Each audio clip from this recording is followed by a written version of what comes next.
যে উনি রাজনৈতিক দল এবং সরকারের মধ্যে আলাদা করতে থাকতে চান, এবং এই যে হাসিনার ফাঁসি আগে নির্বাচন নিয়ে কথাই নয়, এইটা নিয়ে আপনার মতামত একটু জানতে চাইবো জনাব মাহমুদুর রহমান মান্না।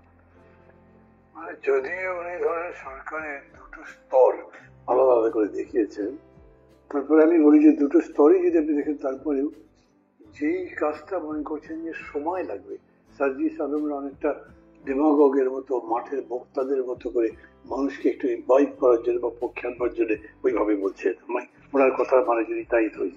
আর তার এগেনস্টে দেখেন প্রফেসর ইউনুস, উনি খুবই ক্যাটেগরিক্যালি বলছেন যে উনি মানুষের উপরে লাঠিচার্জ করতে চান না, জেলে দিতে চান না, গুলি করতে চান না, তারা কথা বলুক, মন করে কথা বলুক, কথা বলার জন্য কোনো রকম শাস্তি হবে না।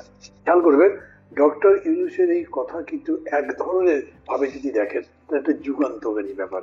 একটা সময় অতিক্রম করে যেখানে মানুষের কণ্ঠ রুদ্ধ করার ব্যাপারটাই প্রধান ছিল, সেটা তিনি সম্পূর্ণ অর্গল খুলে দিয়ে বলেছেন স্পিক, কোনো অসুবিধা নেই তোমাদের। তার এগেস্টে মনে করেন সার্জিসই হোক কিংবা কি বলে আপনার ওদের নাহিদ হোক অথবা অন্য যেই হোক, তারা কি এরকম করে বলতে পারতেন না? তারা তো এর আগে বিতর্কটা শুনেছেন। চাইলে আপনি শেখ হাসিনার ফাঁসি আদিষ্ট করতে পারবেন, আদেশ করতে পারবেন না, এটা বিচার বিভাগ বলবে। তারপরে কথা হচ্ছে কতদিনের মধ্যে করবে সেটাও ঠিক করতে পারবেন না। তাহলে আপনি কিরকম করে নির্বাচনী প্রক্রিয়া থেকে ওর সাথে এইভাবে বেঁধে দিতে পারেন? আপনি সেটা বরঞ্চ বলতে পারতেন আরো সহজ করে মানুষকে বোঝাবার জন্য যে এদের শাস্তি হতে হবে এবং সেই শাস্তি ছাড়া এই দেশে গণতন্ত্র হবে না। যেরকম করে বললেন, যদি আপনি এটা লিটারালি নেন, উনি যেরকম করে বলেছেন সেরকম করে নেন, তাহলে সেইভাবে করা যাবে কি? কতদিনে করা যাবে? ইতিমধ্যেই দেখেন বিএনপির 2-3 জন নেতা এটার উপরে রিয়াকশন দিয়েছেন। যেখানে আপনি ঐক্যের কথা বলেছেন, ঐক্যের কথা বলে আপনি অনুষ্ঠানটা শুরু করলেন, এইখানে রীতিমতো বিভেদের স্পষ্ট হয়েছে, 24 ঘন্টাও লাগেনি।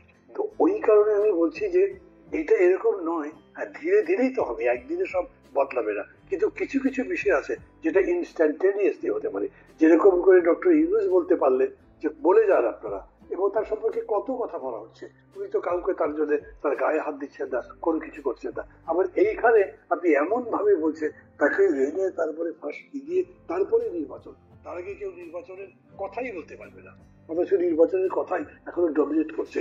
পুরো গভর্নমেন্ট নির্বাচনের জন্য সংস্কার করে ডেট ডিক্লেয়ার করে ওটাই তো করছে। তো দুটোকে আপনি কি মনে করতে পারেন যে না এটাও একটা বিকাশের পথেই বক্তব্য গেছে? সেরকম না, কিন্তু এটা নিজের মিস্টেক আমি মনে করি, এবং একটা আবেগ থেকে বলেছেন। কিন্তু মানে ভাই আমি একটু বলি যে আপনি যেটাকে প্রচলিত রাজনৈতিক ধারাতেই তারা থাকছে ওরকম যদি আমি ধরেও নেই, কিন্তু প্রচলিত রাজনৈতিক ধারায় যদি তারা না থাকে, তারা বিএনপি জামাতের মতো আপনাদের মতো দলের সাথে যারা প্রচলিত রাজনীতিতে রাজনীতি করছে তাদের সাথে তারা ফাইটটা করবে কেমনে? মানে তো লেভেল প্লেইং ফিল্ড হবে না। তাদের যতই সমর্থন থাকুক, মানুষ তো তাদেরকে প্রচলিত রাজনীতির ধারার মধ্যে থেকে বাদ না করে গেলে, এই পলিটিক্যাল রেটরিক গুলি না বললে, এরকম শক্তি না দেখালে, এরকম একটা স্বপ্নের জায়গা থেকে কিছু বাড়তি কথা না বললে, আমরা তো তাদেরকে নজরে দিচ্ছি না। সার্জিস আলম এই কথা না বললে তো এটা হেডিংই হইতো না। মানে আমরা যা দেখছি আর কি, আমাদের উপরে দায় নিয়ে আমি বলতেছি। খালেদ খুবই ভুল করছেন, কারণ আপনি মনে করছেন যে এটা বললেই উনি অন্যদের অ্যাটেনশন ড্র করতে পারেন এবং বাই দ্যাট উনি পপুলার হন, পরিচিত হন। এগুলো ঠিক না। ডেমাগগদের দিয়ে কখনোই আপনার ভালো পলিটিক্যাল কাজ হতে পারে না, এগুলো ডেমাগগি। আপনি এর চাইতে সুন্দর করে ভালো করে কথা বলতে পারতেন, সেটা সম্ভব। আপনি যাদের কথা বললেন যে সমস্ত পার্টি, তাদের অনেক মিস্টেক আছে, এখনো মিস্টেক আছে, আপনি সেই মিস্টেকগুলো ধরে কথা বলেন। আপনি দেখছেন নাকি এখন পর্যন্ত চাঁদাবাজি দখলদারিত্ব কি বন্ধ হয়েছে? তার উপরে কি তারা কথা বলছে? অথবা তাদের এরকম আরো যে সমস্ত মিস্টেক আছে, আমি শুধু বিএনপি বলছি, সবাইকে মিলে আমারও যে মিস্টেক আছে তারা সেটা নিয়ে বলবে। রাজনীতি ওই জায়গাতে যেটা আমাদের দুর্বলতার দিক, যে দুর্বলতা কাটিয়ে উঠে আমাদের সবল হওয়া প্রয়োজন, সেই জায়গাটা ধরিয়ে দেবেন। কিন্তু ওনারা একেবারে এইটা বললে তো এটা পপুলিজম হলো, একেবারেই পপুলিজম হলো।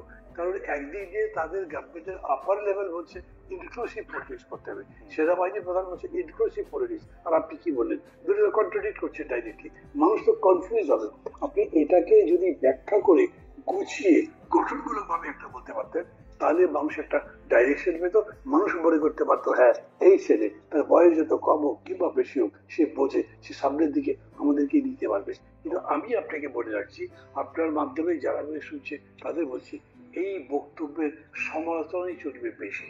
কেউই স্পষ্ট করে বলবে না হ্যাঁ ফাঁসির পরেই যেমন ভোট হবে, এরকম করে অন্যরা বলবে না। ফলে কি দাঁড়াবে, তার বক্তব্য অনেকটা টপড আউট হয়ে যাবে। আমি এটা মনে করি এরকম, এবং আমি মনে করি বলে স্পষ্টতই বলছি, আপনি এরকম করে এমনিতে ধরেন যেমন আমি ব্যক্তিগত আমি তো ফাঁসি ঠিক করি সাজা হিসেবে, কিন্তু সেই বিতর্ক পাচ্ছি এখানে।